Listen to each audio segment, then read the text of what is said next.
حبيبنا ومولانا محمدا عبده ورسوله الذي أرسله بالحق بشيرا ونذيرا وداعيا إلى الله بإذنه وسراجا وقمرا منيرا. أما بعد فقد قال الله تعالى في كلامه المجيد وفي فرقانه الحميد. সবাই পড়ি আউযু বিল্লাহি মিনাশ শাইতানির রাজীম। বিসমিল্লাহির রাহমানির রাহিম। ইয়া আইয়ুহাল্লাযীনা আমানু اتقوا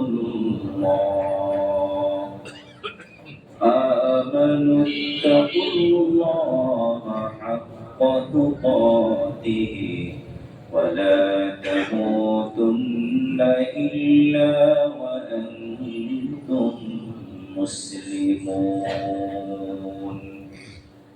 وقال رسول الله صلى الله عليه وسلم اقصوا هلال شعبان لرمضان أو كما قال عليه الصلاة والسلام.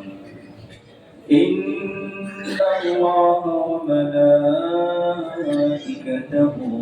يصلون على النبي يا أيها الذين آمنوا صلوا عليه وسلموا تسليما. اللهم صل على محمد وعلى آل محمد كما صليت على إبراهيم وعلى آل إبراهيم إنك حميد مجيد.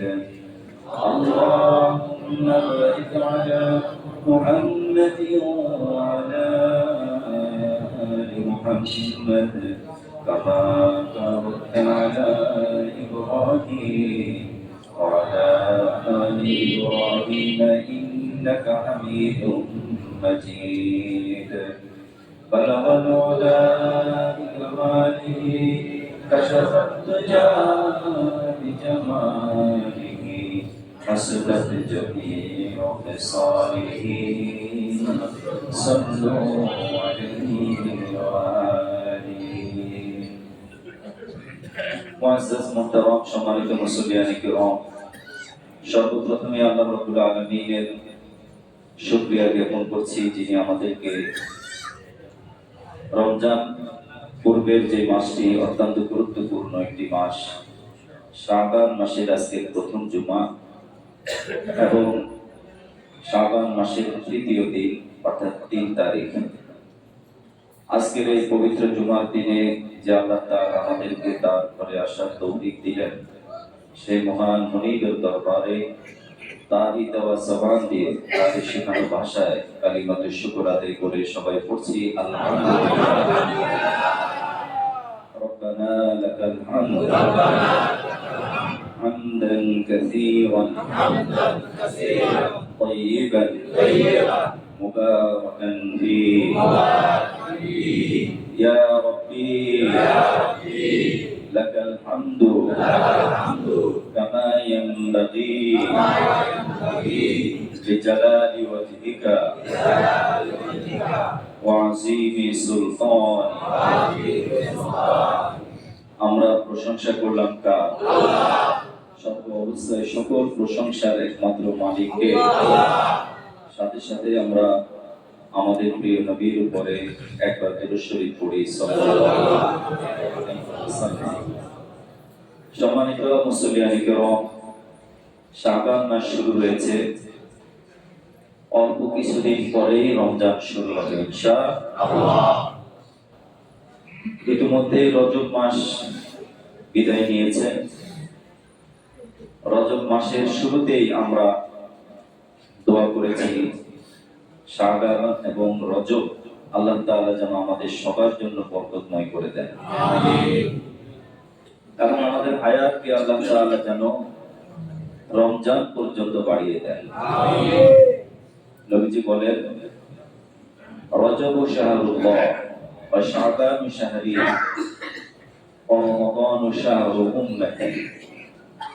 রজব মাস আল্লাহর মাস, আর শাবান হলো আমার মাস, আর রমজান হলো আমার উম্মতের মাস। বলি সুবহানাল্লাহ। এজন্য রমজানের পূর্বে আমাদের প্রস্তুতিটা যেমন হবে, স্বাভাবিকভাবে যখন বড় কোনো অনুষ্ঠান আমাদের হয়, যেমন সামনে জাতীয় নির্বাচন, ঠিক কিনা বলেন? একটি নির্বাচনকে কেন্দ্র করে প্রত্যেক দলই সার্বিক প্রস্তুতি নিচ্ছে।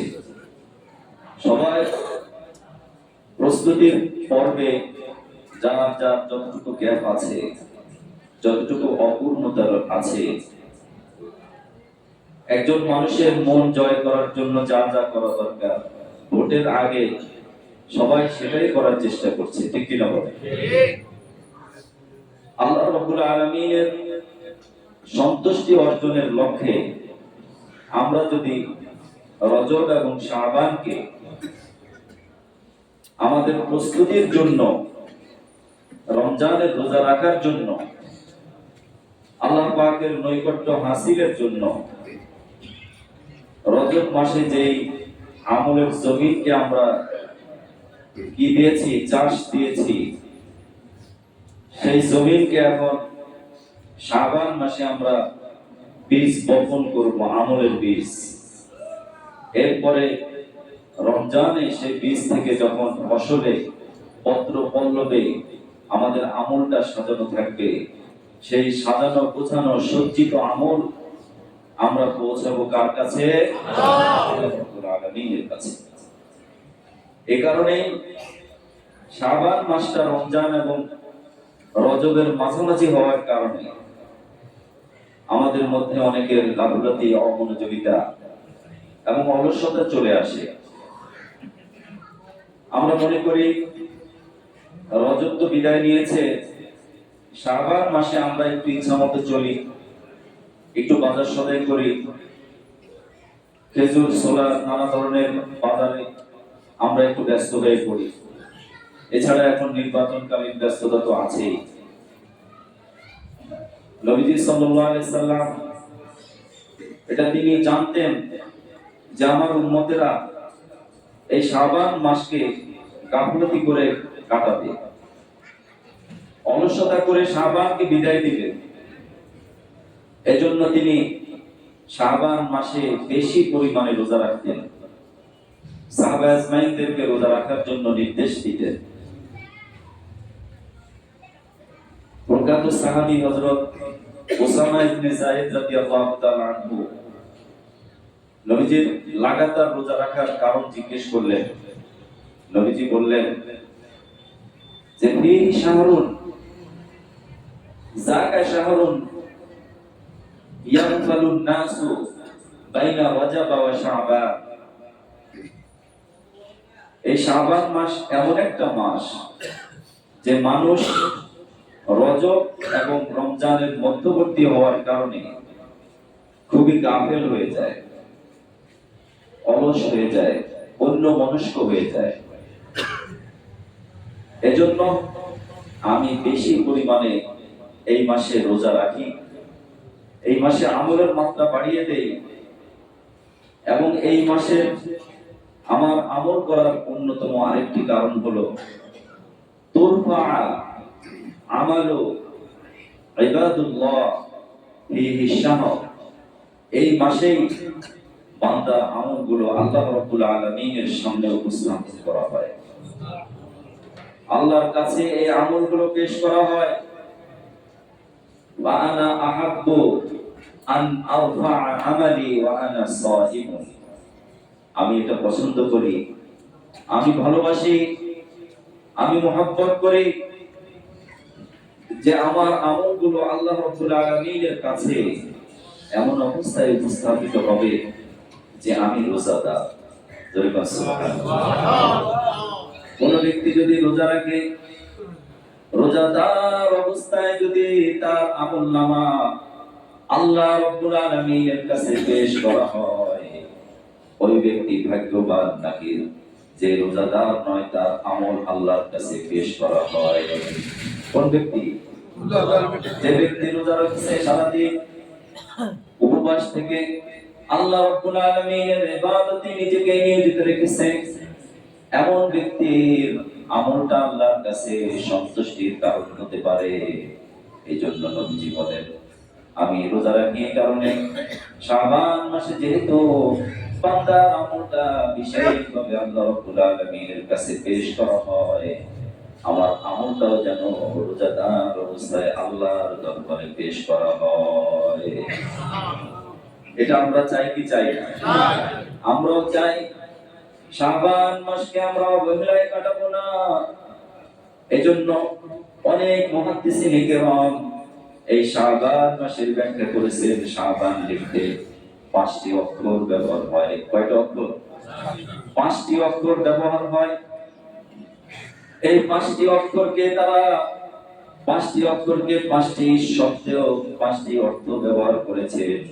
যেমন শিন দিয়ে শারাফাত অর্থাৎ সম্মান, শিন দিয়ে কি শারাফাত বা সম্মান, শিন আইন বা আলিফ নুন, এরকম 5টা অক্ষর ব্যবহার হয়।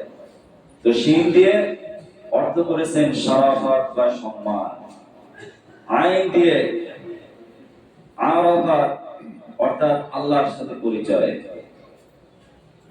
এরপরে বা দিয়ে বিররুন অর্থাৎ নেক আমল, আলিফ দিয়ে উলফাত অর্থাৎ আল্লাহর সাথে মহব্বত, নূর দিয়ে নুন দিয়ে নূর অর্থাৎ ঈমানের নূর আল্লাহ রাব্বুল আলামিন এই ব্যক্তিকে দান করে দিবেন। যে ব্যক্তি শাবান মাসে বেশি পরিমাণে রোজা রাখবে, বেশি পরিমাণে কোরআন পড়বে, বেশি পরিমাণে সাদকা করবে, নিজের জবানকে আল্লাহর হুকুম ছাড়া চালাবে না, গীবত শিকায়ত থেকে নিজেকে বিরত রাখবে। কারণ রমজান হলো গীবত শিকায়ত থেকে বিরত থাকার মাস। ঠিক কি না বলেন? এখন থেকে আমাদের ট্রেনিং হওয়া দরকার। এখন থেকে যদি আমরা চর্চা শুরু করে দেই, প্রয়োজন ছাড়া কথা বলবো না, অপ্রয়োজনে কথা বলবো না, যেটা বলার দরকার সেটা অবশ্যই বলবো, সেই কথা ছাড়বো না। ঠিক কি না বলেন? যে কথা বলার দরকার, যে কথা না বললে আমার ক্ষতি হতে পারে, সমাজের ক্ষতি হতে পারে, সেই কথা আমাকে বলতেই হবে। ঠিক কিনা বলেন? এজন্য নবীজি বলেন, যে ব্যক্তি হক কথাকে অর্থাৎ সত্য কথাকে, যেটা যথাযথ বাস্তব কথাকে যে গোপন রাখবে, সে যেন বোবা শয়তান। জোরে বলেন নাউযুবিল্লাহ। অতএব যেটা বলার সেটা অবশ্যই বলবো, যেটা না বলার সেটা বলবো না। ঠিক আছে তো ইনশাআল্লাহ?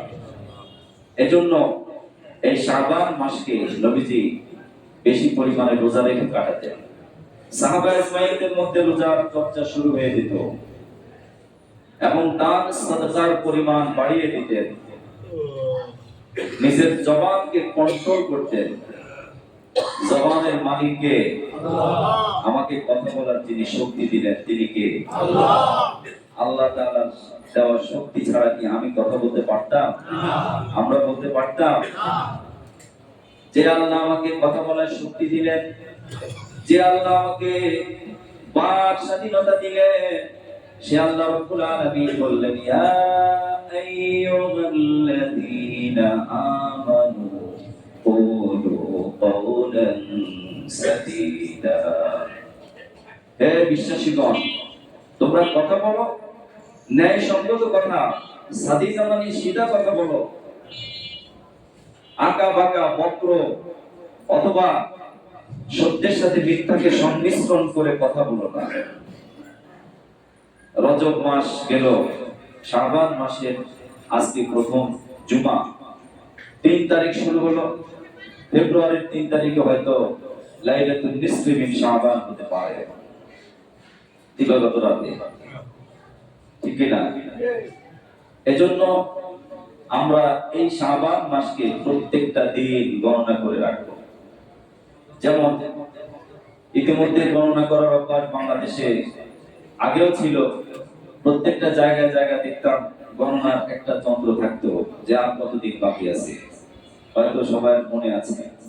ঠিক এখনো আমাদের নবীজি সাল্লাল্লাহু আলাইহি সাল্লাম বলেছেন তোমরা গুনে গুনে রাখো। আজকে কয় তারিখ? আরেকটু আসতে বলেন না। শাবান মাসের কয় তারিখ? শাবান মাসের 3 তারিখ। কয় তারিখ? 3 তারিখ। আজকে শাবান মাসের কয় তারিখ? 3 তারিখ। রমজানের কয়দিন বাকি আছে? 27 দিন। মাত্র 27 দিন। আল্লাহু আকবার। দেখতে না দেখতে 27 দিন পার হয়ে যাবে। সময়ের কোনো বরকত নেই, ঠিক কি না বলেন? এজন্য মনে রাখতে হবে আজকে 3 তারিখ। আগামী কালকে কয় তারিখ? 4 তারিখ। আগামী জুমায় আমি সবাইকে জিজ্ঞেস করব যদি আল্লাহ আমাকে বাঁচায় রাখেন যে আজকে কয় তারিখ। মাঝে মধ্যে একে অপরকে জিজ্ঞেস করুন, ভাই জানো রমজানের কয়দিন বাকি আছে? ঠিক আছে তো ইনশাআল্লাহ? প্রত্যেকে যার যার বাসায় গিয়ে নিজের প্রিয়তম স্ত্রীর কাছে বলবেন, নিজের পরিবার টুকরা সন্তানদেরকে বলবেন, জানো মা, জানো বাবা আজকে শাবান মাসের কয় তারিখ? জানো তুমি ভাই, হে আমার বন্ধু, তুমি মনে রেখো আজকে শাবান মাসের 3 তারিখ। আর বেশি দেরি নয়, রমজান সামনে এসে গেছে। একেবারে চোখের কাছে রমজানের গন্ধ আমরা পাচ্ছি।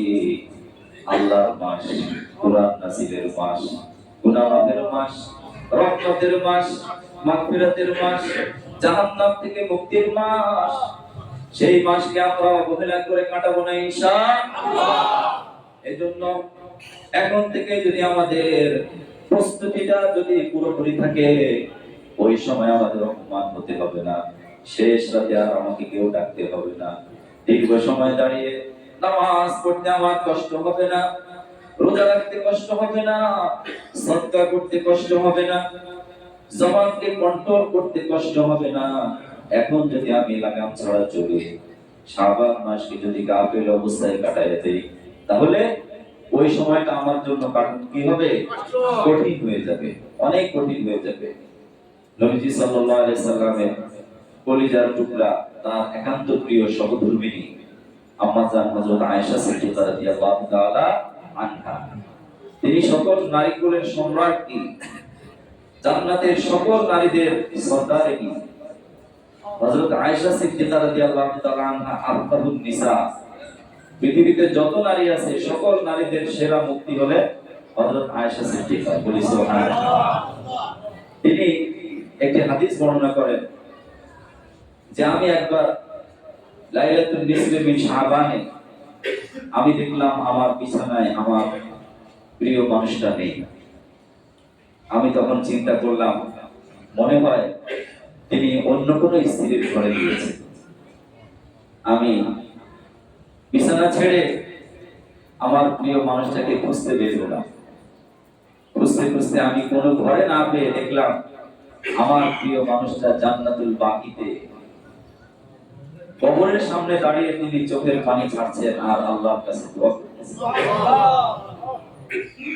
তো তিনি নবীজির পাশে গিয়ে দাঁড়ালেন।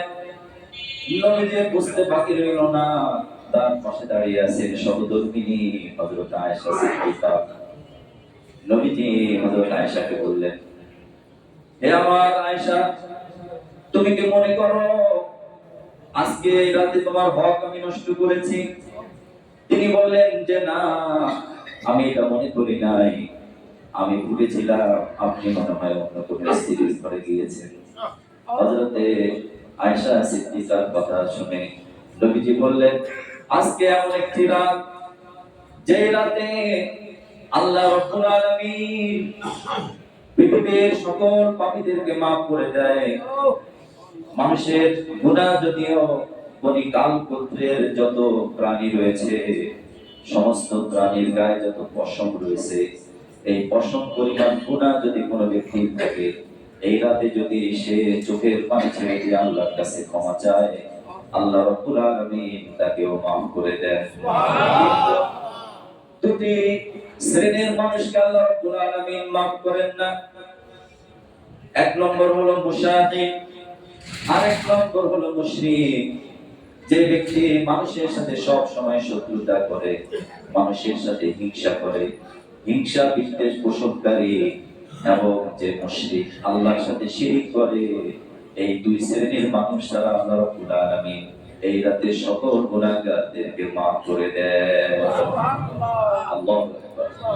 অন্য হাদিসের মধ্যে রয়েছে যে যারা উকুকুল ওয়ালিদাইন, মা বাবার অবাধ্য, এই সন্তানদেরকে আল্লাহ মাফ করেন না। এবং যারা মুদমিন খামারিন, যারা মদ পান করে, যারা নেশাগ্রস্ত, এরকম নেশা যারা গ্রহণ করে, এদেরকে আল্লাহ রাব্বুল আলামিন মাফ করেন না। এজন্য শাবান মাসের আজকের এই জুমা থেকে আমাদের অঙ্গীকার হতে হবে, আমরা এখন যাদের শরীর সুস্থ আছে আমরা রোজা রাখার চেষ্টা করবো ইনশাআল্লাহ। বিশেষ করে সোমবার এবং বৃহস্পতিবারে অনেক আল্লাহর বান্দারা আছেন রোজা রাখেন, আমরাও রাখার চেষ্টা করবো ইনশাআল্লাহ। 5 ওয়াক্ত নামাজ জামাত ছাড়া পড়বো না ইনশাআল্লাহ। আমার আপনার যে জবান, এই জবানকে আমরা অন্যায় কাজে ব্যবহার করব না। এরপরে কোন মানুষের হক যদি নষ্ট করে থাকি, মানুষের হক ফিরিয়ে দেব। রমজানের আগেই সাহাবা আজমাইনদের মধ্যে একটা প্রতিযোগিতা শুরু হয়ে যেত যে যার যার যত দুনিয়ার ব্যস্ততা আছে সকল ব্যস্ততাকে তারা ক্লোজ করে দিচ্ছে। বিচারকরা নবীজি নির্দেশ দিতেন যত অপরাধী আছে প্রত্যেককে তাড়াতাড়ি ডাকো, দ্রুত বিচার ট্রাইব্যুনাল গঠন করতে। আছে না নাই? যে অল্প সময়ের মধ্যে বিচার কমপ্লিট করে ফেল, সাক্ষী ডাকো, বাদী বিবাদী ডাকো, কারণ রমজান সামনে আসছে। যার যে পাওনা আছে বাদীর কাছে শুনতেন, বিবাদীর সাক্ষ্য প্রমাণ নিতেন, এরপরে একেবারে ইনসাফের সাথে বিচার করে এটা মীমাংসা করে দিতেন। কারোর কাছে কোনো টাকা পয়সা পাওনা থাকলে লেনদেন ক্লিয়ার করে দিতেন।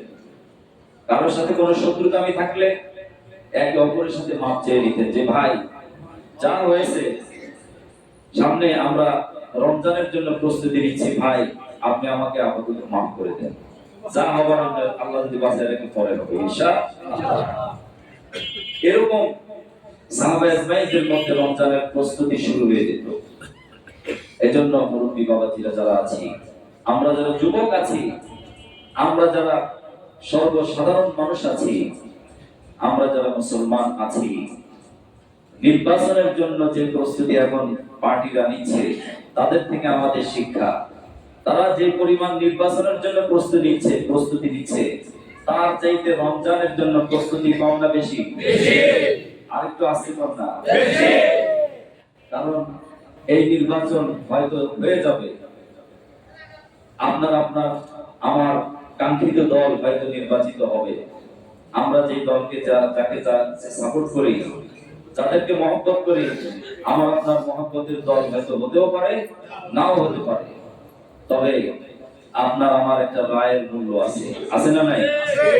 আপনার আমার যে সমর্থন, আপনার আমার যে সমর্থন, এটাকে কোরআনের ভাষায় সাক্ষ্য বলা হয়েছে। আপনি যাকে মূল্যবান সিল মেরে যাকে সমর্থন দিবেন, তার যত অপরাধ, যত নেক আমল, যত ভালো কাজ, সকল ভালো কাজের একটা অংশ, একটা সওয়াব আল্লাহ রাব্বুল আলামিন আপনার আমলনামায় দান করবেন। অন্যদিকে যদি আপনার একটা সমর্থনের কারণে সে আপনার প্রতিনিধিত্ব করে সে যদি কোনো অপরাধ করে, এই অপরাধের বোঝাও আমার আপনার ঘাড়ে আসবে। এজন্য মুহতারাম হাজিরিন, সেটাকেও আমাদের বিবেচনায় রাখতে হবে এবং এটা বিবেচনায় কোনো ভুল করা যাবে না। কারণ এটা আপনার আমার দুনিয়া এবং আখিরাত উভয় জাহানের কল্যাণের একটা মাধ্যম। আজকে যদি আমরা কল্যাণ চাই, আমরা যদি শান্তি চাই, আমরা যদি স্বস্তি চাই, তাহলে অবশ্যই আমাদেরকে এখন বিবেকমান হয়ে চলতে হবে। অবিবেচিত হয়ে বা অবিবেচকের মতো কোনো কাজ করা যাবে না। কারণ লোভে পড়ে অথবা কারো এইভাবে প্রলোভনে প্রবৃত্ত হওয়া যাবে না। মুহতারাম হাজিরিন, বলছিলাম আল্লাহ রাব্বুল আলামিন পবিত্র কোরআনে বলেন যে আল্লাহকে ভয় করো, ভয় করার মতো, এবং মুসলমান না হয়ে দুনিয়া থেকে এসো না। আল্লাহ রাব্বুল আলামিন যেন শাবান মাসের আজকের এই জুমা থেকে আমাদেরকে 5 ওয়াক্ত নামাজ জামাতের সাথে পড়ার তৌফিক দান করে দেন বলে আমিন। আমাদের জবানকে আল্লাহ পাকের হুকুম মোতাবেক চালানোর তৌফিক দিয়ে দেন বলে আমিন। আমাদের সন্তানদেরকে আল্লাহ তাআলা নেককার বানিয়ে দেন বলে আমিন। আমাদের সমাজকে যেন আল্লাহ তাআলা ন্যায়ের সমাজ বানিয়ে দেন বলে আমিন। আমাদের শারীরিক অসুস্থতা যাদের আছে আল্লাহ যেন রমজানের আগে তাদেরকে রোজা রাখার জন্য সুস্থ বানিয়ে দেন। যাদের যত নেশা করার অভ্যাস আছে সকল নেশাকে ত্যাগ করার তৌফিক দান করে দেন। এজন্য মুহতারাম হাজিরিন, আমরা চেষ্টা করব রমজানকে যেন আমাদের জীবনের শ্রেষ্ঠ সময় কাটাতে। আল্লাহ রাব্বুল আলামিন আমাকে, আপনাকে, সবাইকে, সমগ্র দেশবাসীকে, সারা বিশ্বের মুসলিম উম্মাহকে যেন কবুল আর মঞ্জুর করে দেন বলে আমিন। ওয়া আখিরু দাওয়ানা আলহামদুলিল্লাহি রাব্বিল আলামিন। সম্মানিত মুসলিয়ান কিরাম,